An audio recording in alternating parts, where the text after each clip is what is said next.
So like, how has like working in the background with IT, how's it played a part in photography, if it has at all? Probably the best part is I've never had a situation where I've not had backups because I spent a lot of time dealing with backups in my IT career. So you tend to hear a lot of photographers with horror stories about not having any kind of backup system. So I've protected myself from there, and then just tech, especially with our digital cameras now, right? All our DSLRs and mirrorless and everything, and we no longer really have a dark room. Everything's digital or Lightroom, as you want to call it.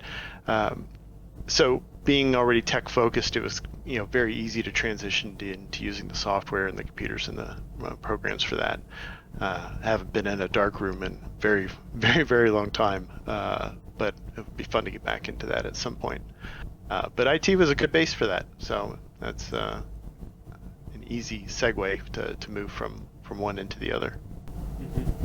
Yeah, that's really interesting. So, kind of leading off of that question, would you consider yourself more of a technical or an artistic photographer?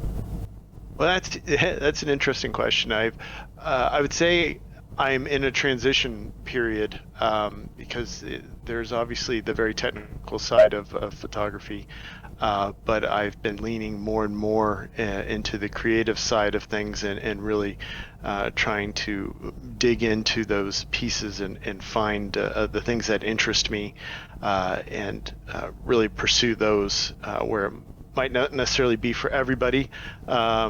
Some of the stuff I shoot, but it works for me, and I think it has a little bit more of a creative flair than the straight technical stuff that maybe I used to do, just trying to get like fast moving objects and exploring movement, and whether it be in sports or just everyday traffic kind of thing.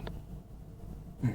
Yeah, definitely. I mean, it's like photography is great because it marries the two, where it's like you got the technical side of it and the creative side, and the left and right hand brain. It's just it works out real well for, I guess, balancing those two aspects of people too.